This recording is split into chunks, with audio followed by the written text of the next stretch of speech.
Parashat Vayetze nous parle maintenant de Yaakov. Yaakov, il sort de Beersheva et il va à Harana. Il sort de Beersheva. Pourquoi il sort de Beersheva?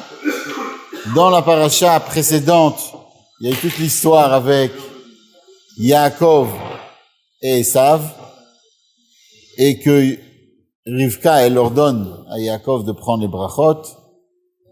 Au fait, comme on peut comprendre que les brachot de Esav, elles doivent passer par le biais de Yaakov.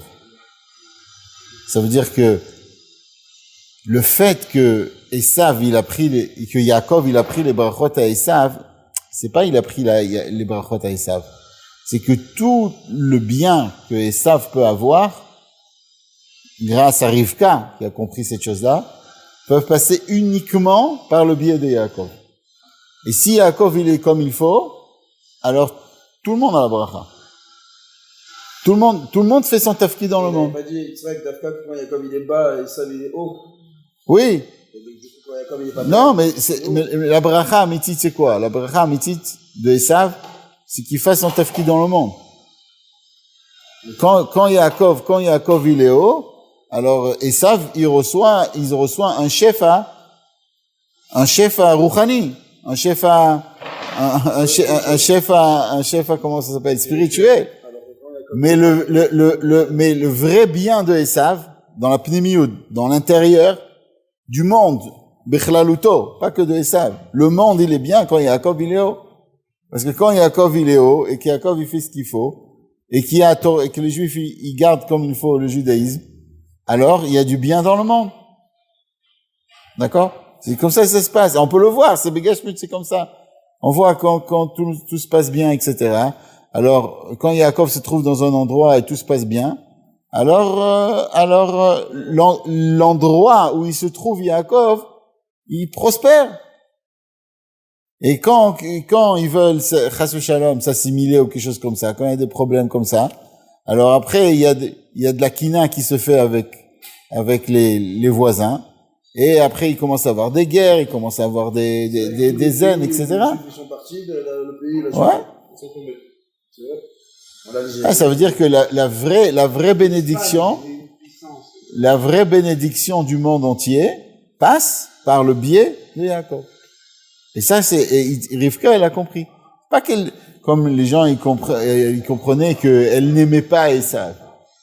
Non, le vrai amour de ses enfants, si on veut vraiment que le monde se déroule comme il faut, ça doit passer comme ça. Bon, en tout cas, Esav, il comprend pas la chose de la même manière, et il veut donc tuer Yaakov. Il envoie Eliphaz pour tuer Yaakov. Eliphaz, il a quand même grandi avec Yaakov. Il veut pas tuer son oncle. Il dit, écoute, mon père, il m'a dit je dois faire la mitzvah de te tuer. Mon père, il m'a dit que je dois te tuer. Mais je veux pas le faire. Ça dit que tu Eliphaz? Alors, on va parler, puis si on a le temps, on va parler d'Eliphaz aussi. Alors, il a dit, bon, écoute, il y a marqué que Ani Chashuv Kemomet, le pauvre, il est considéré comme un mort. Je vais te prendre tout l'argent. Au moins, je vais gagner. Hein? Non, j'ai compris, mais il lui dit ça. Il lui a pris tout son argent, et une fois qu'il a pris tout son argent, il était content. tout le monde était content, win-win. Yaakov, il a eu la vie, et Eliphaz, il a eu l'argent. Bon. Mais qu'est-ce qu'il a dit à son père, il a dû lui mentir, il a dû lui dire, je l'ai tué, peut-être, ouais, puisqu'il est mort, quoi. Il est comme mort. Il est considéré comme mort.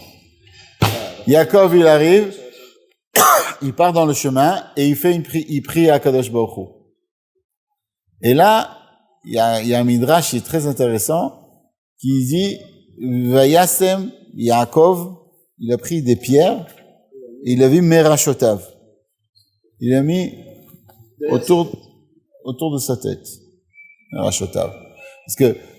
Parce que Merashotav, ça veut pas dire dessous sa tête. Parce que d'abord, on peut pas mettre une pierre dessous la tête de quelqu'un parce que ça fait mal. On ne dort pas avec une pierre. Un coussin, on prend un coussin qui est mou. D'accord? On prend pas une pierre. On met pas une pierre comme coussin. Quand t'as rien, peut-être une pierre, c'est... Ouais, mais une pierre, tu sais, c'est pas exactement carré, c'est pas une pierre qui est carrée, c'est une pierre avec des petites bosses comme ça. Donc, c'est froid, etc. Mais Rashi nous dit, Vayasem Erashotav, parce qu'il n'y a pas marqué Tartav. S'il y avait marqué encore Tartav, j'aurais dit, ok, il y a marqué Tartav, Vayasem Even Tartav, il a voulu dormir, comme tu dis, peut-être il a trouvé une pierre qui est vraiment bien lisse et tout, tu sais, très belle, qui fait pas mal à la tête. C'est possible, il n'y a pas marqué ça. Marqué Merashotav. Merashotav, Rashi, il nous dit, autour de sa tête. Pourquoi autour de sa tête? Il avait peur, il avait peur des bêtes. Comme ça Rashi dit, hein. Il avait peur des bêtes. Alors, ça aussi c'est pas compréhensible. Pourquoi? Non, il n'y a pas marqué petite bête. Toi tu dis petite bête. Non, mais il n'y a pas marqué des petites aussi. Pourquoi les pierres Z? Exactement. Un scorpion, il va voir la pierre, il va dire c'est moi je me casse. Iné. Il a marqué. Rashi nous dit, Vayasem Erashotav, Asaan Kemi Marzev, Sviv le Rocho. Donc il a fait comme un Marzev. Une Marzev, c'est là où se coule l'eau. Par là où se coule l'eau, d'accord? Sviv le Rocho. Sheyarem Ipne Chayot Raot. Il avait peur des mauvaises bêtes. Itrilou Merivot Zoimzo, ils ont commencé à se disputer l'une avec l'autre, etc. Mais ça veut dire quoi? Pourquoi il a mis autour de sa tête? Si il a peur des mauvaises bêtes, non, ça va. Il fait une sorte de voilà autour de sa tête. Mais ce qui est pas pourquoi pas autour du corps? S'il a peur des bêtes sauvages, alors les bêtes sauvages, elles peuvent l'attaquer le corps. Et si la tête c'est la chose la plus importante, c'est vrai, mais quand même son corps on peut pas faire quoi que ce soit. Donc il aurait dû mettre tout autour du corps. Alors de là le rabbi il dit qu'on doit apprendre que c'est quelque chose de bien sûr de spirituel. Il savait très très bien qu'il allait aller à Haran. Et à Haran, il sort de Beersheva, il va à Haran. Haran c'est Haran Afshel Makom. L'endroit où vraiment Akadosh Baruch Hu, il est en colère contre cet endroit. Et qu'est-ce qu'il va faire là-bas? Il va travailler. Il va s'occuper du gashmiut, il va s'occuper du matériel. Il va mettre sa tête, il avait peur qu'il mette sa tête dedans, dans le matériel. De là, on apprend quelque chose, que quand on va travailler, nous, on va aller à travailler dans n'importe où on va, on doit pas mettre sa tête dans le travail. On doit mettre son corps dans le travail, on doit mettre son intelligence dans le travail, mais pas sa tête. Ça veut dire quoi? Pas sa neshama. Sa neshama, hein, le vrai but, il est d'être attaché avec Akadosh Baruch Hu. Il y a marqué comme ça dans le passouk. Il y a marqué, je vais expliquer. Il y a un passouk dans Tehillim qui nous dit ça. Il y a marqué, Yagia kapecha kitochel ashrecha betovlach. Si tu vas mettre tes mains dans ce que tu vas faire, tes mains, tes actions dans ce que tu vas faire, tu vas être heureux. Mais pas ta tête. Ça veut dire quoi? Quelqu'un, hein, d'accord? Je vais te donner un autre exemple. Quelqu'un, il peut être dans son travail, etc. Il pense au travail. Mais une fois qu'il est à la maison, il arrête. Il pense à sa famille, il pense à la Torah, mitzvot, il pense à autre chose. Quelqu'un qui a sa tête dans son travail, d'accord, il retourne chez lui à la maison, on lui demande comment tu vas, il pense au travail. Son fils, il lui demande, tu peux, papa, tu sais ce que j'ai fait, etc., etc. Il est dans le travail. Il est plus là. Alors on dit non. Quand tu travailles, ok, pas de problème. Mais ta tête, elle reste toujours attachée avec Akadosh Baruch Hu.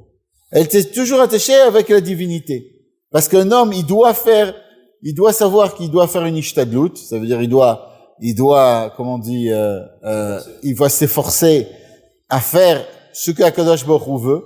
Et on voit que Yaakov, il a réussi à Haran. Il a travaillé Begashmiut, il a fait un travail Begashmiut, il a changé le matériel. D'accord? Donc un homme, nous aussi, on doit faire la même chose, on doit changer le matériel, mais on doit faire ça avec les mains. On doit savoir que c'est pas le but. On doit savoir que si on fait ça, c'est pour arriver au but. Et le vrai but, c'est de s'attacher son intellect avec Akadosh Baruch Hu. Parce que nous, on est des hommes, et les hommes, la différence entre un homme, si on veut, et une bête, c'est qu'il arrive à avoir une chokhma. Et la chokhma qu'il a, l'homme, la vraie chokhma, c'est de savoir la différence entre la divinité et le matériel. Donc, parce qu'une bête, elle peut savoir, elle a aussi une chokhma, mais elle peut pas comprendre c'est quoi de la divinité, c'est quoi de la rouchaniout. Et la chokhma de l'homme, c'est de savoir c'est quoi, qu'est-ce que c'est quelque chose de divin, qu'est-ce que c'est Akadosh Baruch Hu, d'où, d'accord? Et cette chokhma-là, elle doit toujours rester à l'homme, même quand il travaille. Même quand il travaille, il doit rester un homme, il doit toujours rester avec Akadosh Baruch Hu. Et quand il reste avec Akadosh Baruch Hu, même quand il a une possibilité, s'il a une possibilité de gagner un petit peu plus, mais en faisant des choses qui sont contre la volonté divine, alors il ne le fera pas. Pourquoi il ne le fera pas? Parce que sa tête, elle est avec Akadosh Baruch Hu. C'est quoi contre la volonté divine? Par exemple, de tromper son voisin. De lui dire des faux chiffres ou des trucs comme ça. Alors qu'elle est pas fraîche. Voilà. Tu donnes un exemple de la viande qui est fraîche, qui est pas fraîche, des choses comme ça. Pourquoi? Parce que sa tête, elle est toujours avec Akadosh Baruch Hu. Et comme Yaakov, il est resté toujours avec Akadosh Baruch Hu, il lui dit, à la fin, qu'est-ce qu'il dit à Lavan? Je n'étais pas pris un seul centime. Parce que jamais ma tête, elle était dans le travail. Ma tête, elle était de faire la volonté divine. Et si ma tête, elle est de faire de la volonté divine, alors à ce moment-là, je peux pas voler. C'est impossible pour moi de faire cette chose-là. Je t'ai rien pris. Et j'ai fait mon travail comme il faut. Et à la fin de ça, il y a un remez. Dans ça, à la fin de la paracha, il y a marqué que Yaakov, qu'est-ce qu'il a fait? Il a fait une souka. Vayas lo bait, ou les mikneu, asa soukot. Pourquoi il y a marqué Vayas lo bait? Lo, ça veut dire à tout ce qui est rouchani, il a fait une maison. Tout ce qui est spirituel, il a fait une maison. Parce que c'est quelque chose de fixe, c'est quelque chose de kavua. Par contre, les mikneu, à tout son matériel, asa soukot. C'est provisoire. On raconte comme ça, le rabbi ramène une histoire qu'il y avait quelqu'un qui a été envoyé par le Baal Shem Tov. Un très très grand gvir il s'appelait Gershon, il était envoyé par le Baal Shem Tov. Et il lui a dit, tu iras dans la ville de Mezrich, tu verras là-bas quelqu'un qui s'appelle Shalom Dovber, un tzaddik. Shalom Dovber. C'était pas Shalom Dovber, pardon. C'était le Magid de Mezrich. Et lui, il s'imaginait, il va voir Dovber, si le Baal Shem Tov il l'envoie là-bas, ça doit être quelqu'un de très très riche, de très important. Et il arrive là-bas, et il voit une pauvreté qui était pas de ce monde-ci, comme on dit. Et il parle avec Dovber, et il voit que vraiment, Dovber c'est un Talmid Chacham, c'est quelqu'un il comprend la tzadikout de cette personne. Alors il lui dit, pourquoi si tu es tellement tzaddik, etc., comment ça se fait que tu habites dans une maison comme ça? Alors, le Maguid de Mezrich, il lui dit comme ça. Il lui dit, quand on est en chemin, on n'apporte pas toute la richesse avec nous. Quand on est en chemin, qu'est-ce qu'on prend? Quand tu prends une chaise, tu mets une chaise de camping. Tu n'apportes pas la belle chaise que tu as dans tu n'apportes pas la belle chaise que tu as dans ton salon. Alors, il dit, nous, on est ici dans le chemin. Ce monde-ci, là, c'est le chemin. Et ça, c'est ce qui a marqué, que Yaakov, il a compris cet inyan-là, et c'est pour ça qu'il a mis, donc, des pierres autour de sa tête. Bon. Yaakov, il va à Haran. D'ailleurs, quand il a marqué, c'est Yaakov et Beersheva, d'après la Chassidut, Beersheva, ça va pas que sur Yaakov, ça va sur chaque juif. Beersheva, c'est le makor des Neshamot. Beersheva, c'est une de Shavua.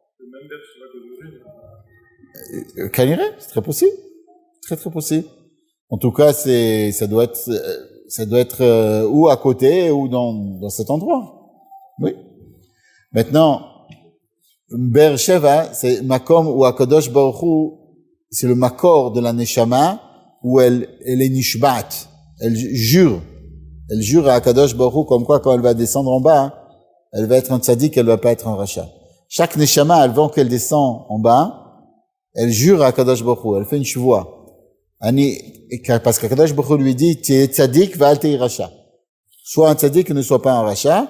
Et là, la neshama, elle jure à Akadosh Baruch Hu qu'elle va être un tzaddik dans ce monde-ci et pas un racha.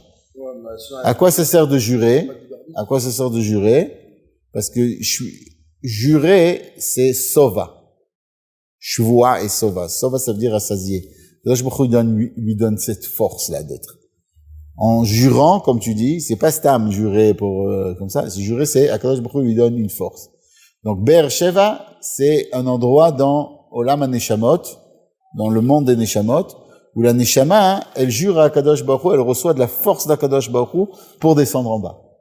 Comme marqué Vayetze Yaakov Be'er Sheva, le Yaakov qui a marqué ici, c'est pas que le Yaakov qui était à l'époque, c'est chaque Neshama de Yaakov, donc tous les enfants de Yaakov, quand ils descendent en bas, ils descendent par l'endroit qui s'appelle Be'er Sheva, et ils vont où? Ils vont à Haran. Haran, c'est Haron Afshel Makom. Haron Afshel Makom, c'est le monde. Et pourquoi Akadosh Baruch Hu, il fait descendre le monde? Pourquoi il fait descendre cette Neshama dans le monde? De même que Yaakov, la Neshama de chaque juif. De même que Yaakov, lui, qu'est-ce qu'il a eu à Haran? Il a eu 3 choses. D'abord, il est resté, malgré qu'il était à Haran, il est resté comme il faut. Il avait sa tête là où il fallait. Donc il est resté comme il faut, il a pas volé, il a été droit, il a été juste. De même, la Neshama, quand elle descend en bas, elle doit continuer à être comme il faut, comme elle était en haut, comme elle était attachée en haut. Et on a cette force-là de faire ça. Et de même que Yaakov Avinu, parce que tout ce que Yaakov il fait, il nous donne des forces à nous de faire. De même que Yaakov Avinu, non seulement il n'est pas tombé, mais en bas il a fait des toladot. Il a fait des toladot, ça veut dire il a fait des enfants. Et ces 12 enfants, ces 12 tribus, ils ont été créés à Haran. De même, nous aussi, on peut faire du Torah en mitzvot à Haran, dans ce monde-là. Pourquoi? Parce que pour Yaakov, la mitzvah, la seule mitzvah qu'il avait, à part la Mila, c'était pour Ubu.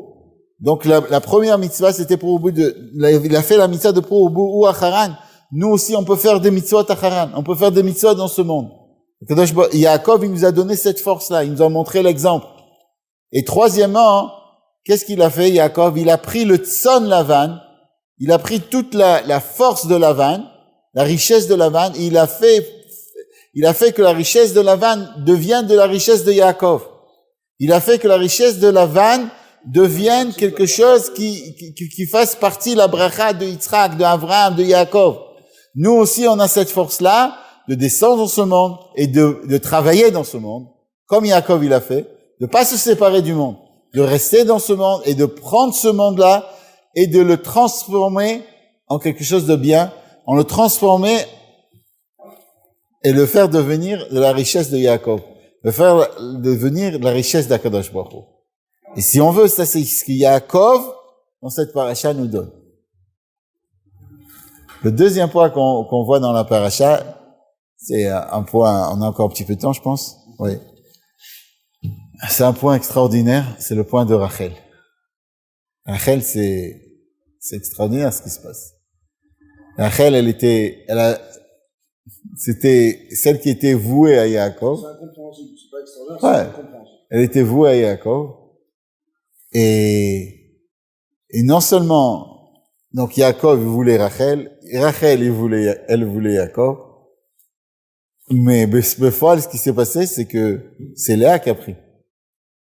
C'est pourquoi je dis elle a pris Yaakov, puisque non seulement elle a pris Yaakov, mais elle le considère Yaakov comme son mari.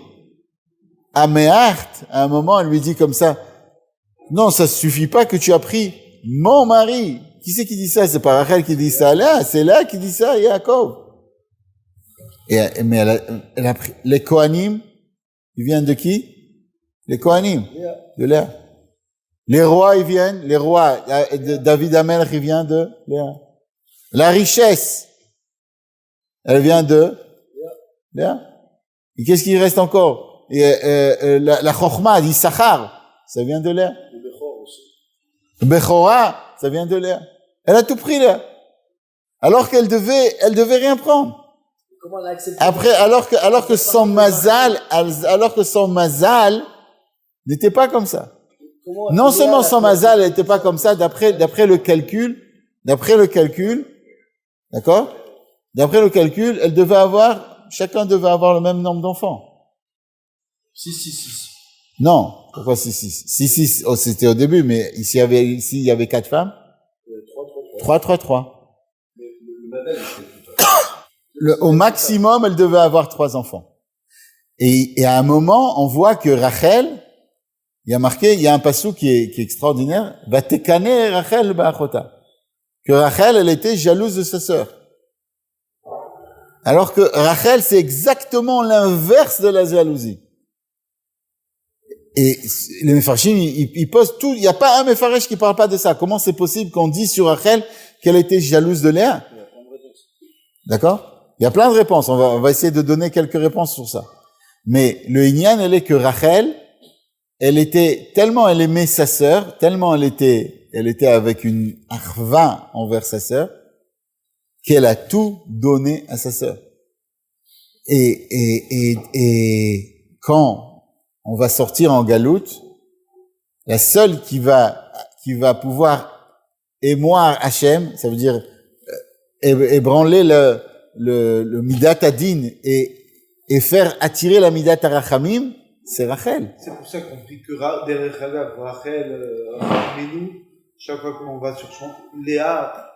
Non, bien sûr, Marata Marpella. Mais c'est pourquoi? Parce que le Inyan de Rachel, il y a marqué que Rachel, elle a fait plus, il y a marqué comme ça le Midrash, ce que Rachel, elle a fait, c'était encore plus que Inyan de,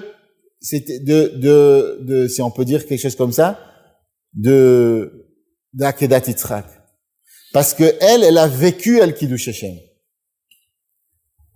Il y a le Inyan, il y a une Maala qui est extraordinaire de Mita El Kiddush Hashem, de mourir El Kiddush Hashem. Mais mourir El Kiddush Hashem, une fois qu'il meurt El Kiddush Hashem, il a fait, c'est quelque chose d'extraordinaire, c'est une Maala extraordinaire comme il n'y a pas. Mais il y a une Maala qui est encore plus élevée que ça, c'est de vivre à chaque jour et de savoir qu'elle a fait ça pour sa sœur. Il y a des Mefarshim qui disent qu'elle était tellement dans le mida, elle avait tellement la mida de vitour, comme on dit, d'annulation envers sa sœur, que quand la Torah, elle a interdit de se marier avec 2 sœurs, c'est de peur qu'une sœur soit jalouse de l'autre sœur, que ça fasse de la rivalité dans le couple, qu'il y ait un mari et il y ait 2 femmes, et donc au fait les 2 femmes elles vont être comme une rivale, elles vont être Sarah, elles vont être méchantes l'une avec l'autre. Donc c'est comme de créer de la méchanceté entre les sœurs. Mais il y a des Mefarshim qui disent que pour Rachel et Léa, quand Yaakov il a vu que Rachel elle était prête à donner les simanim, les signes à sa sœur, juste pour qu'elle ait pas honte et pour qu'elle tombe pas dans les mains de Esav, alors il s'est dit, si elle est tellement bonne avec sa sœur, il peut pas avoir de rivalité entre les sœurs. Ouais, elle devait aller avec Esav, ouais. Le Midrash il dit que toujours c'était comme ça, le grand pour la grande et le petit pour la petite. Donc Léa, elle devait aller à Esav. C'est pour ça qu'elle a pleuré énormément. Oui, mais Léa c'était pour Esav et Yaakov c'était pour Rachel. Mais il faut savoir que Léa, dans la Chassidoute, c'est expliqué que Léa, c'est, si on veut, la Baala Tshuva. Elle représente le Ham Israël qui est Baal Tshuva, qui revient vers Akadosh Baruch Hu. C'est pour ça qu'elle avait les yeux qui étaient rakot, parce qu'elle pleurait à Hachem. C'est une tnoua, comment on dit une tnoua? C'est un mouvement de Tshuva. Et Rachel, c'est la Avodat Tzadikim. Et Yaakov, qui était Prinat Tzadik, Prinat Emet, Prinat Tiferet, lui voulait absolument se marier avec Rachel. Mais Akadosh Baruch Hu, il n'a pas voulu comme ça. Akadosh Baruch Hu, il a voulu que le peuple juif et le royaume, etc., ils viennent de Léa, ils viennent d'Afka du Baal Tshuva. Et comment ça se fait-il alors qu'il y a marqué Vatekane Léa et Rachel Beléa? Alors on explique que la kina, c'était pas chas v'shalom, que elle est ce que a Léa. Parce que chaque fois qu'il y a marqué le mot kina, c'est quand c'est négatif, c'est quand on veut avoir ce que l'autre a, nous-mêmes on veut avoir. Ça, c'est quelque chose d'extrêmement négatif. Mais si on veut que l'autre, il ait la chose, mais nous aussi, on veut avoir les bonnes manières de l'autre, pas on veut que l'autre, il se conduise comme un méchant et nous, on veut être les gentils. Non. On veut que l'autre continue à être un tzaddik, continue à être gentil, continue à faire des bonnes choses. Mais nous aussi, on veut être bien comme il faut. Alors là, c'est une kina non seulement qui est permis, mais c'est une kina qui est voulue. Et c'est pour ça qu'il y a marqué Vatekane Léa be'achota. Pourquoi? Parce qu'elle a vu qu'elle a réussi à changer le décret. Elle s'est dit, si elle a réussi à changer le décret qu'elle avait sur elle, Léa, c'est que elle a fait des bonnes actions. Et à ce moment-là, elle s'est dit, moi aussi, Yaakov, viens avec moi prier pour changer mon décret, pour changer mon mazal. Et pourquoi il y a marqué dans Vatekane? Pour nous dire que cette chose-là, c'est permis. Si on voit que quelqu'un a quelque chose de bien, on veut, nous aussi, pas que lui, il n'ait pas quelque chose de bien, que lui, qu'il ait encore mieux. Mais nous aussi, si on veut apprendre de lui. Et si on voit quelqu'un qui apprend bien, alors nous aussi, alors on veut nous se mettre à apprendre comme il faut et faire les mêmes choses que lui il fait, ça c'est quelque chose de bien. On a le droit. Non seulement on a le droit, mais il faut le faire. Si tu vois, par exemple, un Talmid Chacham qui apprend comme il faut du matin jusqu'au soir, tu dis, moi aussi je veux apprendre. Pas je veux que lui devienne un nul, non. Moi aussi je veux devenir comme lui. Je veux apprendre comme il faut. D'accord? Hein? C'est de l'ambition. Oui. C'est-à-dire vouloir monter, mais sans rabaisser l'autre. Sans rabaisser l'autre. Mais vouloir monter en kedusha, en sainteté. Pas. Matériel, non. Matériel, c'est une autre darga. Mais de vouloir être comme lui en bien, d'accord? Si tu veux avoir du matériel pour donner à la tzedaka aussi, c'est bien. Mais si, d'accord? Mais si on voit quelqu'un qui a quelque chose de bien, alors là, il y a marqué kinat sofrim tarbe chokma. La fait d'avoir la kina, la jalousie entre les sofrim, entre les intelligents, entre les gens qui écrivent des chidushei Torah, tarbe chokma. Si tu vois quelqu'un qui écrit un livre et tu dis, moi aussi je veux écrire un livre, alors si tu vas écrire, tu vas te servir, si tu veux, de quelque chose de négatif pour faire du positif. Et ça, en fait, et que ce qu'on a dit, là on a dit que la ma'ala, c'est que la neshama, elle descend en bas, et quand elle descend en bas, elle peut prendre des forces du bas et monter encore plus haut. Et c'est pour ça qu'Yaakov, il est allé à Haran et il a vu les 12 Shvatim à Haran. Alors on voit ça aussi. Même à Haran, si on prend à Haran la kina de Rachel Be'achota pour faire quelque chose de bien, alors on peut arriver à un niveau encore plus haut. Et Rachel, qu'est-ce qu'elle a eu à la fin? Elle a eu Yosef. C'est vrai qu'elle n'a pas eu le Bechor, mais elle a eu Yosef. Et elle a eu, on dit comme ça, elle a eu un petit enfant qui s'appelait, comment il s'appelait? Il s'appelait Jonathan. Qui est mort avec Youssef, qui est mort à la naissance. Et Jonathan, pas un petit enfant, un arrière petit enfant qui s'appelait Jonathan. Et Jonathan, c'est le fils de Shaoul. Et Shaoul, il détestait David. Pourquoi il détestait David? Jonathan, c'est de Binyamin. Oui, mais de Rachel. Et pourquoi il détestait David? Parce que, pas Stam, il détestait David, parce qu'il savait que David allait prendre le royaume. Donc il s'est dit, si on tue David, il y a plus personne pourra prendre mon royaume. Personne pourra prendre le royaume si on veut, de Rachel. Pourquoi? Parce qu'il y a que David qui est vraiment, vraiment tzaddik, qui lui peut prendre le royaume. À Shaoul. Shaoul, il était tellement, si tu veux, tellement élevé dans la Avodat Hashem, qu'il y avait que quelqu'un comme David qui pouvait lui prendre ça. Et il savait qu'il y avait que lui qui pouvait prendre. Et Jonathan, qu'est-ce qu'il a fait? Il n'a pas été jaloux de David. Il a dit tout ce qu'il fallait à David. Il a sauvé David. Il y a toute une histoire comment il a sauvé avec des signes, etc. Il a sauvé David. Il l'a bien rendu puisqu'il a sauvé ses enfants aussi. Oui. Mais, il y a marqué, David, il lui dit, l'affection que tu m'as prouvée maintenant, ça veut dire que tu étais prêt à savoir que tu allais pas être roi. Parce que en me sauvant la vie, toi, tu ne seras pas roi en me sauvant la vie. D'accord? C'est plus fort que ce qu'il y avait entre Rachel et Léa. Parce que Rachel et Léa, c'était des sœurs. Mais toi hein, et moi, on n'est pas des frères et des sœurs. Et malgré cela, hein, tu as été prêt à donner ton royaume pour moi. Et ça, c'est le sroud de Rachel. Que Rachel, elle a donné à ses enfants cette possibilité de donner tout ce qu'elle a. De donner tout ce qu'elle a, tout ce qu'elle possède, juste pour une chose, pour que le peuple juif continue. Pour que le peuple juif continue et avance dans le travail d'Akadosh Baruch Hu, parce qu'elle a compris que dans le peuple juif, il fallait qu'il y ait de tout dans le peuple juif. Il fallait qu'il y ait de Abraham, de Yitzhak, de Yaakov, de Yehuda, il faut qu'il y ait les 12 tribus qui travaillent à Hachem.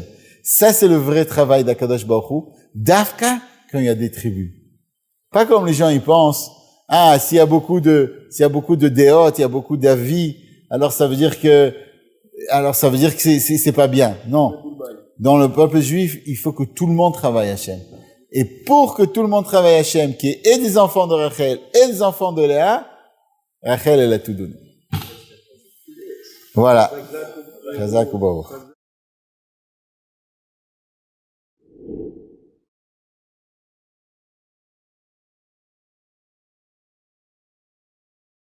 You